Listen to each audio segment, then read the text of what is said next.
السلام علیکم ناظرین، مجھے قبول نہیں ہے کہ ایپیسوڈ نمبر 22 میں ہم دیکھیں گے کہ مائرہ دلہن بنی بیٹھی ہے اور سلمان جو ہے وہ اس کو کہہ رہا ہے کہ بہت نخرے میں نے تمہارے اٹھائے، بہت نخرے کیے تم، اور اتنی اداس شکل بنا کے کس کو یاد کر رہی ہے؟ اس منحوس کو یاد کر رہی ہے، اور مجھے دیکھ میں تم سے پیار کرتا ہوں اور تم مجھ سے کیا ایکسپیکٹ کرتی ہے کہ تجھے میں کیا تحفہ دوں؟ تم یہی سوچ رہی ہوگی کہ میں ایک تھپڑ کس کے تجھے لگا دوں، اور وہ بیچاری پریشان، پھر دکھی، اور پھر وہی اس کو پتہ ہے کہ اس کی زندگی ایسے ہی گزرنی ہے، اور سگریٹ نکال کے تو اس کے سامنے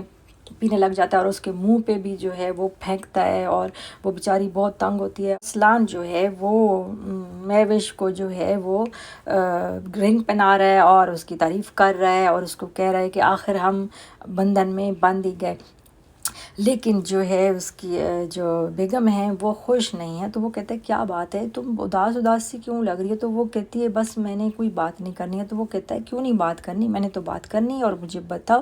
اور ادھر عاطف جو ہے وہ اپنی ناکام محبت کا سوگ منا رہا ہے اور بہت دکھی ہے کہ میرے والدین نے میرے ساتھ بہت برا کیا ہے، اور لوگوں کی پرواہ کی ہے اور اپنی اولاد کی خوشی کی کوئی پرواہ نہیں کی ہے، اور انہوں نے میرے آگے کتنی رکاوٹیں ڈالی ہیں۔ میں نے مائرہ کو حاصل کرنے کے لیے کیا کچھ نہیں کیا، لیکن انہوں نے اتنی رکاوٹیں ڈالی ہیں، حالانکہ یہ کام وہ کر سکتے تھے۔ رشتہ میرا نہیں مانگا اور الٹا جو ہے مجھے ذلیل بھی کیا ہے، اور بدنامی الگ ہوئی ہے، اور یہ جو ہے میرے ماں باپ نہیں ہیں، میں ان کو چھوڑ کے چلا جاؤں گا، اور کہیں دور جو ہے اپنے دوست کو بتاتا ہے کہ میں اپنی بہن کو بھی لے جاؤں گا اور خود بھی چلا جاؤں گا،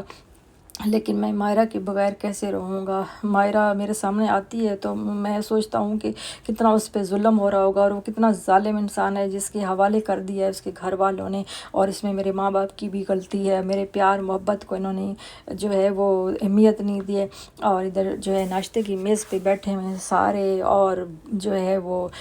جو سلمان ہے وہ بہت بکواس کر رہا ہے، اور باپ کے ساتھ مل کے ہنسی مذاق بھی کر رہا ہے مائرہ کیا، اور جو ہے وہ اس کا بھائی جو ہے ارسلان کہتا ہے کہ آپ لوگوں کو آج پہلے دن تو کم از کم ایسی باتیں نہیں کرنی چاہیے۔ تو وہ کہتا ہے ہمیں کیسی باتیں کرنی چاہیے؟ اب تو بتائے گا ہمیں کہ ہم نے کیسی باتیں کرنی ہیں، اور جوریو کا غلام تو بھی صحیح ہو جا اور اس کو پہلے دن سے صحیح رکھ، ورنہ یہ ہاتھ سے نکل جائے گی۔ اور مائرہ بیچاری جو ہے وہ باہر نکل آتی ہے اور بہت دکھی ہوتی ہے، اور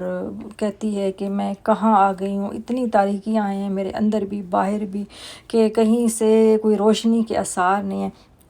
اور اس کی بہن آ جاتی ہے اور اس سے پوچھتی ہے کہ مائرہ کیا ہوا ہے، مجھے بتاؤ، کیا سلمان کا رویہ تمہارے ساتھ ٹھیک نہیں ہے؟ تو وہ کہتی ہے کیا بتاؤں آپ ہی۔ تو یہیں پہ ڈرامے کا اختتام ہو جاتا ہے، اور نیکسٹ ایپیسوڈ میں ہم دیکھیں گے کہ مائرہ کا مستقبل کیا بنتا ہے، کیا عاطف جو ہے وہ سلمان کے جنگل سے آزاد کر لے گا یا نہیں۔ تب تک کے لیے اللہ حافظ۔